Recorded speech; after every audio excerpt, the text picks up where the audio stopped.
Orange County's business talk show, focused on exploring topics of interest to CEOs who are leading middle market companies.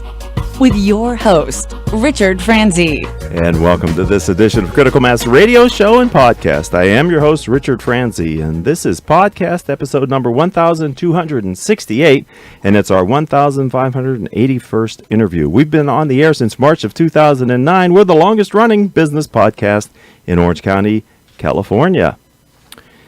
Geri Cerkovnik, serial entrepreneur, joins us today, and I'm excited to have her on the show because we're going to discuss the importance and the impact of understanding people and their values to create a successful organization and its culture. The most strategic asset an organization can have is their people, and how we invest in them impacts their commitment to our companies. Geri, welcome to Critical Mass Radio Show and Podcast. Thank you. It's good to excited to be here. It's good to have you here. If you'd like to learn more about this radio show, podcast, or the business mentoring that I do here in Orange County, then visit our company's website, criticalmass4business.com. All right, well, let's get right into this.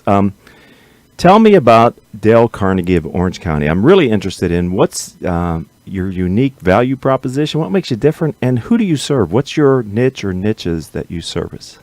So Dell Carnegie of Orange County is one of a network of franchises from the Dell Carnegie Network. We're in 90 countries. We're translated into 30 different languages. We're an accredited institute, so we can offer college credits. People with tuition assistance programs and stuff like that can take our programs. We go through the same certification process as a university. We're also ISO certified, and that basically means if you take a class in Orange County or anywhere else in the world, you get the same class. Our trainers go through almost 2 years of prep and training before they are actually certified to train our Dell Carnegie principals. Dell Carnegie's been around for over 100 years, since 1912.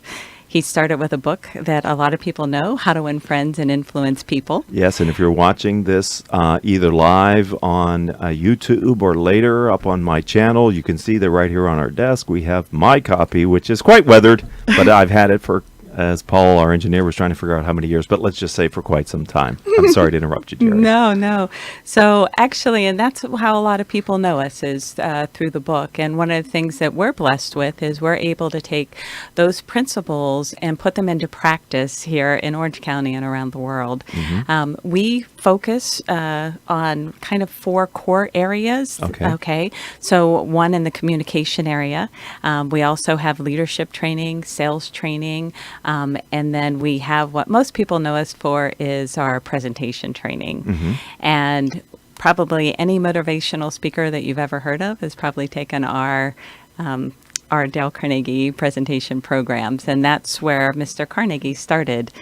So we here in Orange County have our office set up such that we bring a lot of consultants in to do our training and development so that we get real-world practical experience that's going on today, and they're able to bring those in and help companies kind of move through the challenges that they're really facing. So we're able to apply those special techniques that we have and help them see real-world applications. So what type of companies do you work with? So we typically focus and work with a lot of mid-sized type companies to some of the larger ones. We're a nice way for them to kind of outsource some of the training and development that they do. A number of our customers, they actually use us kind of like a corporate university. And so they're able to create maybe a special curriculum that they want their team to go through. So they might have identified a need that they have. And in particular, sometimes right now, what we see is a lot of companies are trying to change their culture. Yes. And so we come in and we help analyze with them, what is the culture that they have and what is the culture that they want to have. Okay. And so we kind of look at all the different aspects of some of the challenges that they're facing. Believe it or not, a lot of them don't tend to be technical challenges. They do tend to be communication, human relationship type of issues that kind of impact their, growth potential. Right. So we can come in and partner with them, kind of help them analyze where they're at and where they want to be. And then we can take and figure out what they in particular want in their organization and the programs that they might have.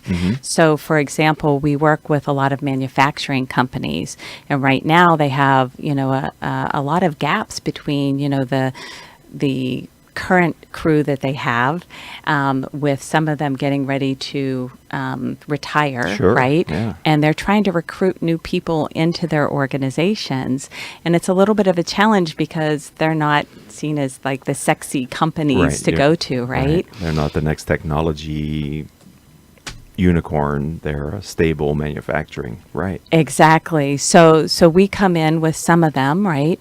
And we partner with them. Okay. And then we try to help them with some of their succession planning. So as they're trying to figure out how do I take the knowledge from the talent that I have that's getting ready to retire soon and Right. transfer that, right? Sometimes with technology firms, what we find is you have a lot of really great engineers. They're really, really smart. And then you promote them into management, right? Yeah. The soft skills. Exactly. So then we can come in and kind of help them to develop this great talent Right. and help them become even better so that they can lead, the next generation that they're bringing in.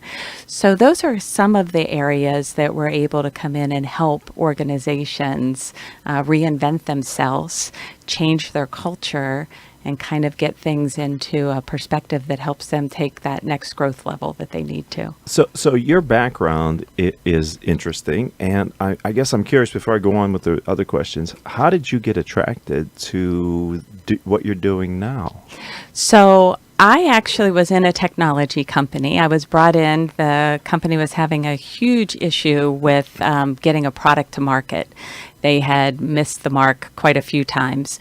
So I was brought in to kind of turn that around because their last market delivery was 5 years.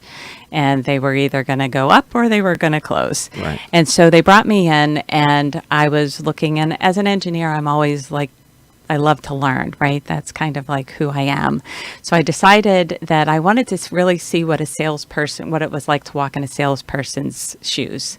And doing that, I decided to take a Dell Carnegie course. And at that time, I wasn't really familiar with it, but they had a 7-week program for the salespeople.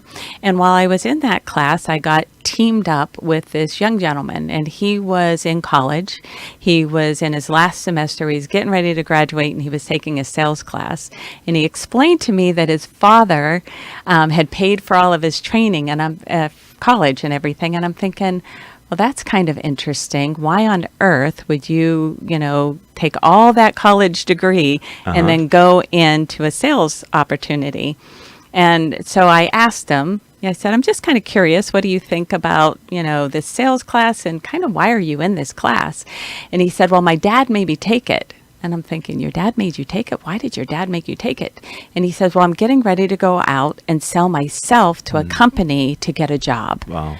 And I was like, oh, I wish I would have had a dad that would have thought of that. And so I got paired with him on some projects for the next 7 weeks.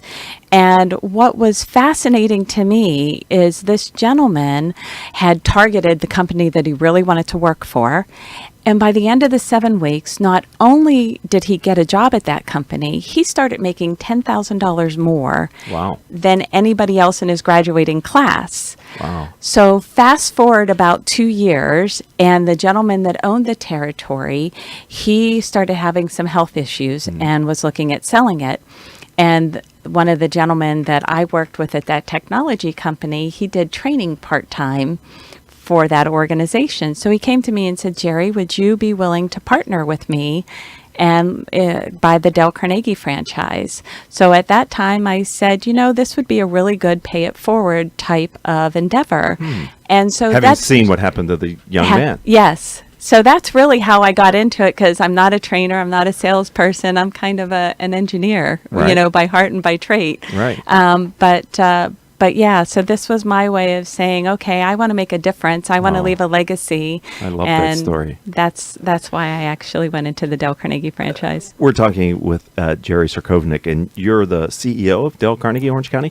And it's interesting to me because an Orange County's path, an entrepreneur's path is rarely a straight line. Sort of like you go to college, it's 4 years, you get a degree. I mean, we come at it from a lot of different ways, right? And you were inspired based on real world experience to take what might have seemed, without that experience, maybe more of a foreign concept, right, to do this. So you never know, ladies and gentlemen. I always said to my children, they're adults now, learn everything you can while life is giving you the opportunity, because you never know later in life when it becomes beneficial to know that. Exactly. So we might have touched on it, but I just want to make sure that I ask it purposefully, and that is, in this role now and in the work that you're doing here in Orange County, what difference are you and your firm trying to make in the world? And I use world in the context of whatever is your world. It doesn't have to be the entire world, but where do you see the impact that you're trying to make, and what are you trying to do with your company? What's your purpose? So as we look at our vision of the company, we're kind of simple. We want to enhance the world around us by impacting every single person that we touch. Wow.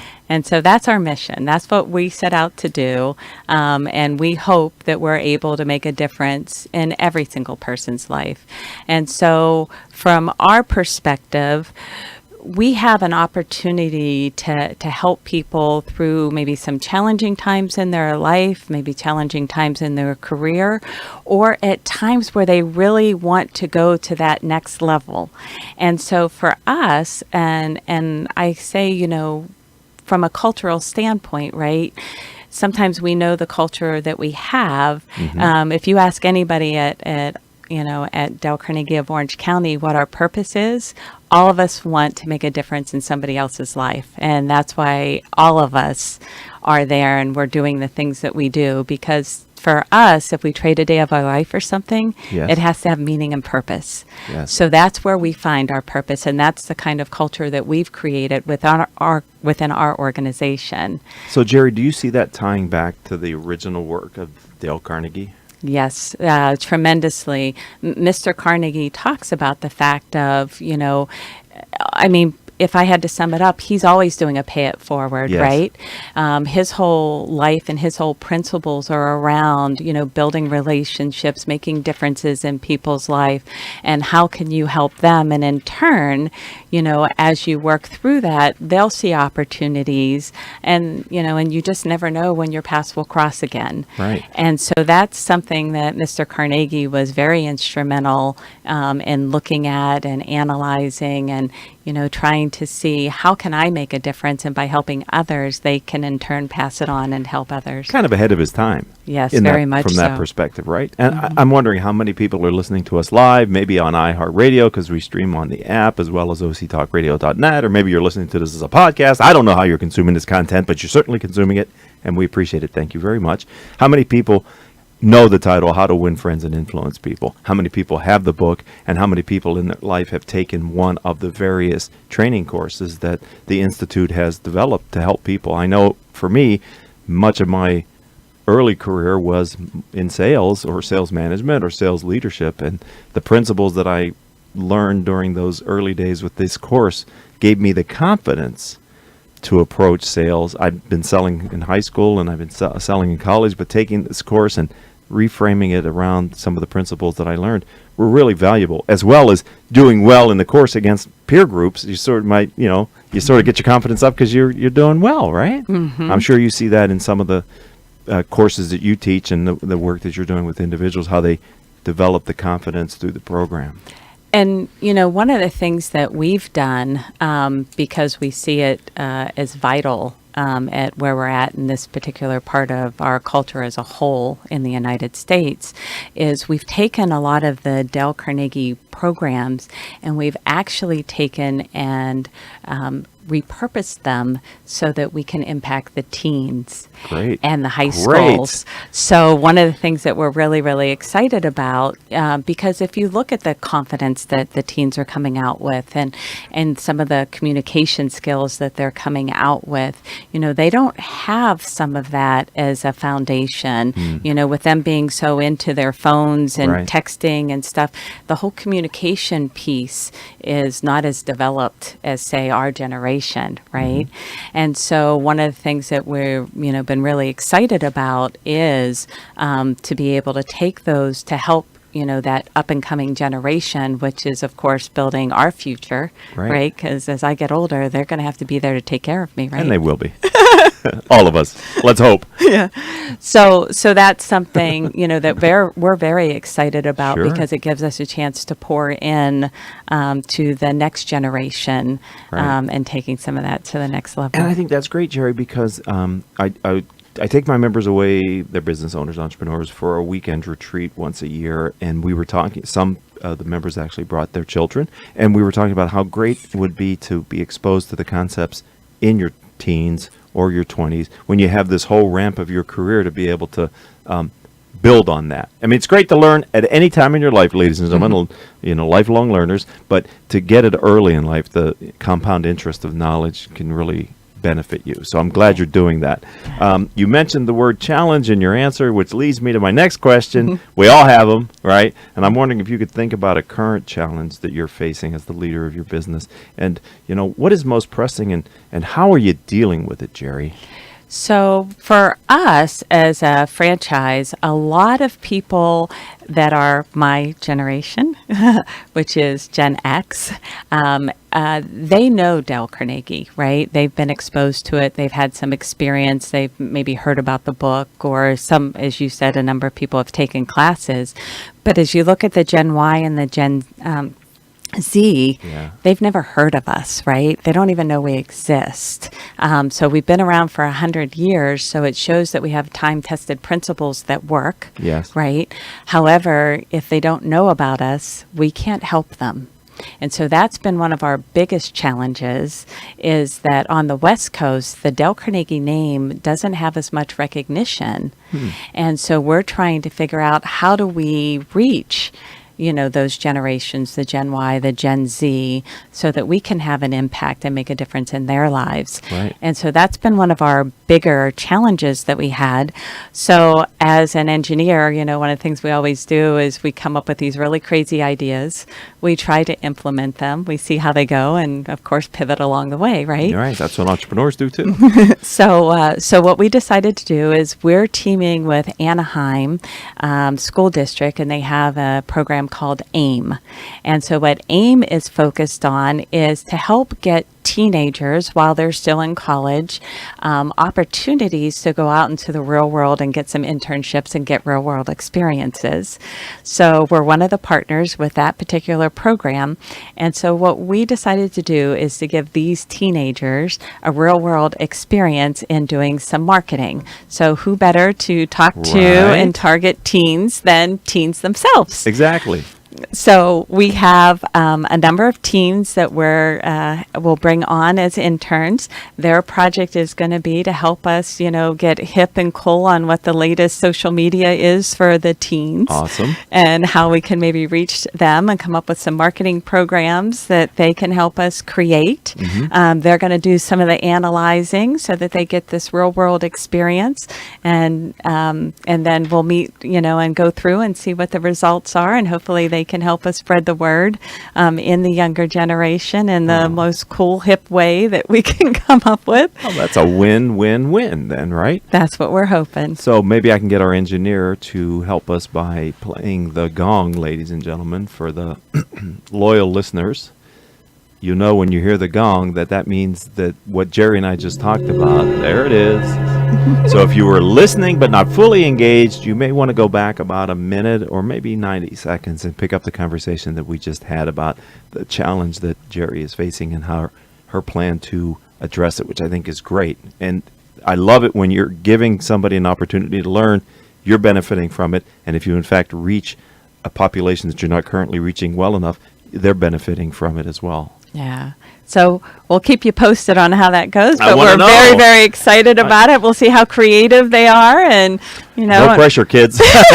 Right? No Exactly. pressure, but come on, we're dependent on you. All right.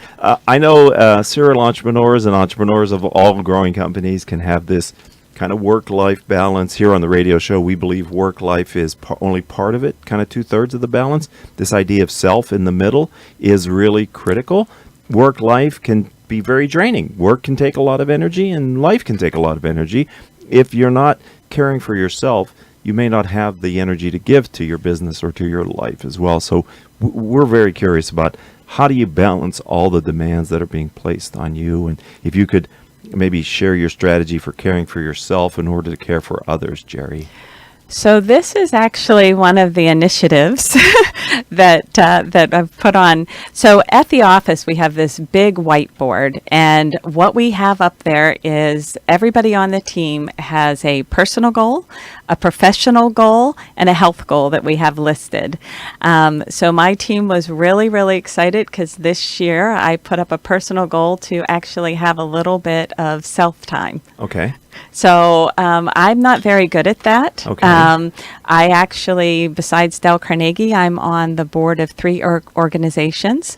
One is the Girl Scouts here of Orange County, and we've developed some programs to help some Girl Scouts get badges with our Dell Carnegie programs. okay. We also are with an organization that we support. It's called I-5 Freedom Network, and that one actually addresses human trafficking from a corporate responsibility standpoint, so that corporations have to now go get the hotel industry in particular has to go Right. get training to understand and identify if trafficking's going on. And what we've been able to do with that organization is once we rescue people out of those situations, we have to really build the self-confidence, the self-esteem. Right. So we've taken the Dell Carnegie programs and we've tailored them to help them be successful, because once you rescue them out of trafficking, if they fail in corporate America, they go right back in, right. right? Yes. So It's the life they know. right, and it's easy, and it's, and they've Unfortunately, there's people ready to pull them right back in, too. Right? exactly. So that's why we've developed That's great. taken the Dell Carnegie programs, developed them and tailored them to help them so they can be successful in that transition. Wow. And then the other organization that I support that's very near and dear to me is an organization, we call it the Lighthouse Group, and it's for special needs adults. So once special needs adults graduate out of high school, they really don't have an area to have community or anything like that, right? So it's not like they can say, hey, friends, let's go meet at the beach, or, Right. let's go, to the restaurant and go out. So we provide a club night, every Monday night. We do something with them. So a lot of times we'll meet and we do games and activities and give them some social time together.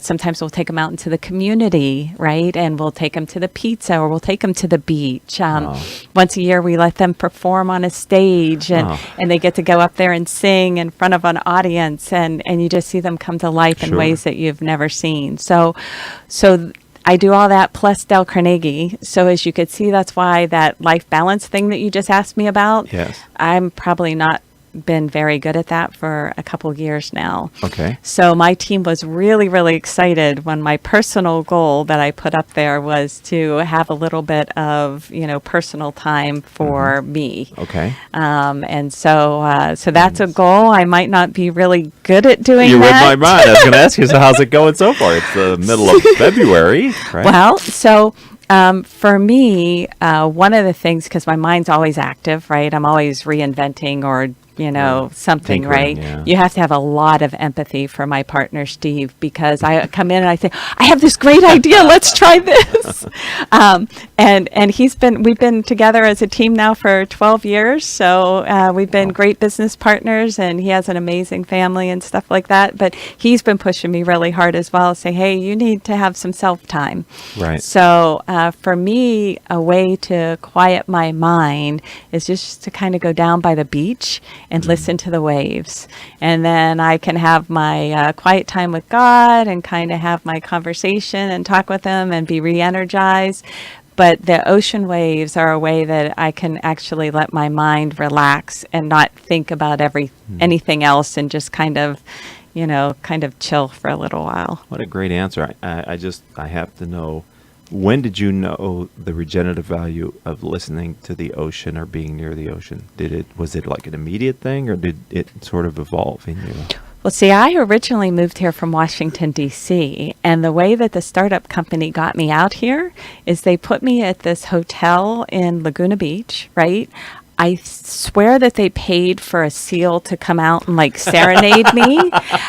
It was February. Yeah. I came out in the middle of a snowstorm.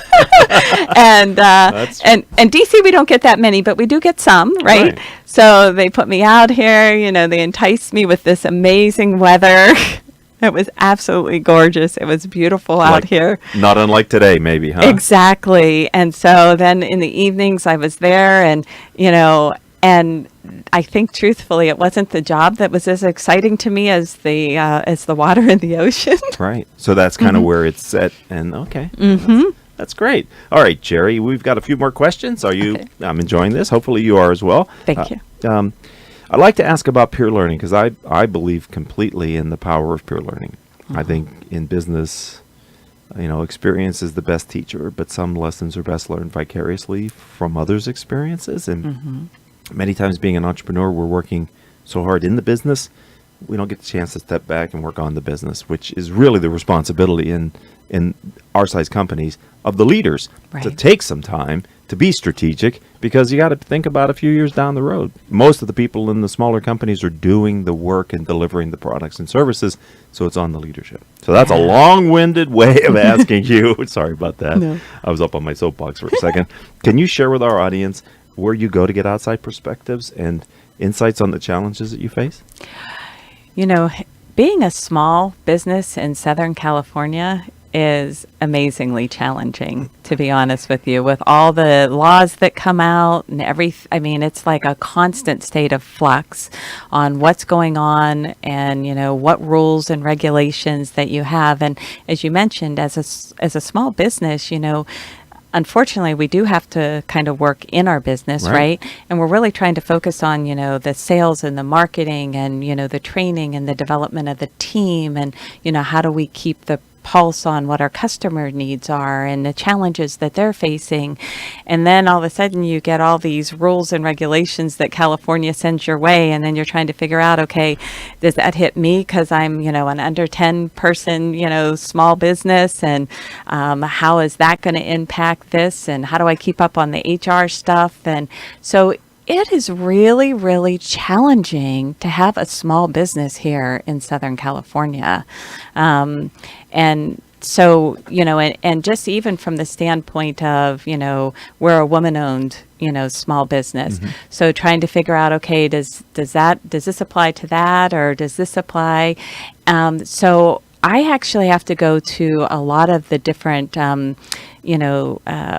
like ENP is one of the groups that I go to, and they talk through a lot of the business issues, not the ones that you're trying to deal with on doing your business, but on the ones that you're trying to do to maintain your business here in California. And like I said, I think people totally underestimate, all the impact that all these rules and regulations, even that, new AB 5, right, is an absolute killer on trying to figure out, how to operate within, the guidelines and stuff like that. And everybody wants to be doing the right thing. Right. No one intentionally wants to break the law, I don't think. No, but just trying to figure out what the law is. Yes. Does it apply to me? Right. Does it apply to me? Is this one something that I have to worry about that I don't have to worry about? And like I said, I think last year with the amount of laws that were signed into California, like there was over a law a day.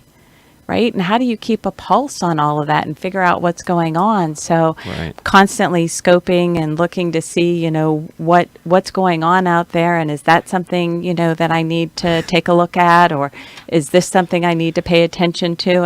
And oh, by the way, I've got to run my business on. Oh, yeah, by the way. And you have people who ask questions and customers who have, things they want to talk to you about. Yeah. And day job too, right? Mm-hmm. Right. Well, that was a good answer, and I don't feel any better about it, but now that I'm glad that I got it from your perspective. So I like to ask the CEOs of companies on the show kind of our guiding principle question. It's one of the books that I've written. I found in asking this question and then understanding the companies, it's what you said before, which is that guiding principle that a leader brings to her organization has a really determinate impact on the culture if the leader's intentional about it, right? What's important to you can become important to your employees if you make it important to the culture. And because of that, then it's an organic thing that I believe helps you to select the right people and keep them and have an engaged workforce, and for you to like the company that you are building and growing and enjoy going to work, right? So I ask this question. Can you share your core philosophy that you're using to build the culture of your company, Geri? So for us, right, we look at valuing people, right? That's kind of our core fundamental principle is your most strategic asset as an organization is the people. If the people aspects aren't in alignment, if the communication isn't there, if you've got all these headaches and hiccups that are going on, no matter what you're doing with technology or anything else, until you focus on those fundamentals and making sure that that's right, you'll be challenged as an organization, period. And a lot of people, they're so worried about, focusing on saving, looking at this process, putting in this technology. To get them to invest in their people has been a challenge, and I think that's where you see some of the challenges that are going on in organizations, and especially the value that the generations, the Gen Z and the Gen Y, place on you invest in me, and then I'll be loyal and committed to invest in you. And so as an organization, sometimes you're casting a shadow, right, that you don't even realize that you're casting. And so people, while they hear what you say, they see what you do, right? Right. And when I grew up, we called that shadow of the leader, right? And so what kind of a shadow are you casting? And are you intentionally casting it? Because cultures develop. They either develop intentionally because you've made a clear plan to put them in place, or they develop organically. And the organic ones might not be the ones that impact your organization in the way that you want. Setting a clear culture and helping people know, right, what they use as their evaluation system when you're not there. Yes. And the example that I typically use to kind of help people with the conceptualization of this is like when we work with Disney, right? Disney's model and their motto is, happiest place on earth. So anytime an employee there is approached by, one of their customers or visitors or guests, however you want to look at them, when they're approached, they know that overarching is, are we the happiest place on earth? And they'll make decisions based on making sure that they support that vision. Right. Right. So for us, the vision that we have is do whatever it takes to help make a difference in people's lives. So anybody at our company knows that as they're in a situation and they need to make a decision, that they use that as their guiding principle. Can I help? Can I make a difference in this person's life?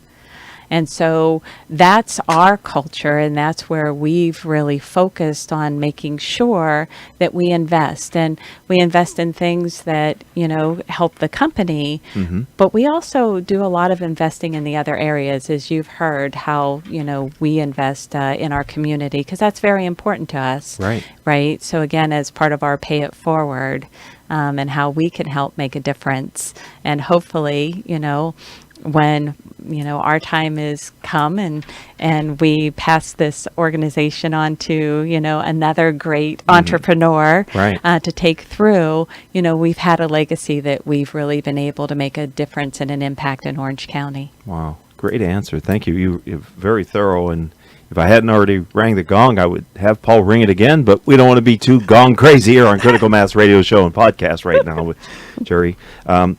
Final question, kind of. Well, I got two more, but this is the last substantive one. The very last one is how do people find you online? But don't answer that yet. Let me ask you, I'm going to have you back on the show. What's going to be different in the future? Where are you taking the company, Geri? So one of the things, that I had mentioned is, the difference in the impact that we try to make on people's lives, right? So in the future, I'm hoping that I can hear some more amazing stories from some of our participants. So for example, about 2 years ago, we had a participant that was sent to us, great, extremely knowledgeable person, right? Had tons of knowledge, was an extreme asset from a knowledge standpoint, but the human relationship skills were struggling. And he was sent there because they really wanted to save the asset, right? Him and all of his knowledge. Wow, that's great. But he needed to work on those human relationship and the communication skills in particular. Sure. So one of the things that was amazing, he went, to the first class and didn't quite have that aha moment. The second class didn't quite have that aha moment. That puts a lot of pressure on us as an organization, right? And we're like, praying that there's, a way that we can help make a difference for this person. Well, by the third one, there was something that really resonated with this particular person. And it was totally amazing because in this class, it was an 8-week class. And so after 8 weeks of him coming every, I think it was a Tuesday evening, we were coming up on the holidays. And I'm very low key. I kind of hide. I'm kind of like the IT person. So I sit there, work on the computers and stuff like that. And I kind of throw Steve in front of everybody. He's the president. And I kind of stay in the background more so. But I happened to be working on the computer. And he came out and he was talking to one of his classmates, right? And he was telling them, he said, you have no idea how much this has impacted my life. Not only is my boss really excited and he's coming to see me do my speech for the graduation, but his wife had filed for a divorce. Jeez. And based on the changes that she saw him making in this class, she decided to go to counseling and try to make a go at their marriage again. Wow. So for me, if you ask me, like, what do I see in my future? Yeah. I'm hoping there's a lot more stories, Right. like that. Just like, we had a parent come in 2 summers ago, and she came in, and again, I was kind of in the front lobby working on some stuff, and she's like, I need to see the president. And I was like, oh, okay, hold on. So I run upstairs and grab Steve. And I said, Steve, I need you to come down here for a second. And so he was on the phone call. So I was talking to her just a little bit, waiting for Steve to come down. And I said, is there anything maybe I can help you with? He'll be down in just a second. And she said, I want to know what you guys did to my son. Oh. And I'm like, uh-oh. Right? Right? My heart starts pounding and I'm thinking, oh no. And I said, did something bad happen? Because it was like the second day of the teen class during the summer. And she said, no. She said, he actually came into my room for the first time after school, started talking to me. He had a conversation with me. Oh, He my actually goodness. talked to me. And I'm thinking, well, that doesn't sound like a bad thing. So by that time, Steve comes down the stairs and he's like, oh, can I help you? And I said, yeah, her son is in our teen program and she'd like to speak to you. And so they stepped outside because the son's, in there. And so she's telling us about, he actually had a personal conversation. He wanted to actually eat dinner with her and, and like tell him about his day and the impact that it made. That's cool. So I was just like, holy cow, thank you, God. This Right. is so amazing that, that you are able to bless us in this way. So my hope in the future is that we're able to have that kind of an impact on so many more people. I'm sure you will. And to that end, how do people find you online if they want to look your firm up? So we're at www.ocdellcarnegie.com. That's OCDALECARNEGIE.com. Okay. Because I'm from Pittsburgh, so I pronounce it a little bit different than the rest of the world because Carnegie Mellon, Carnegie University, Carnegie Right. Hall. Right. Yeah, we're all from Pittsburgh. So everybody says, who? And I say, well, let my partner Steve tell you who that is. I said, Steve, say it right.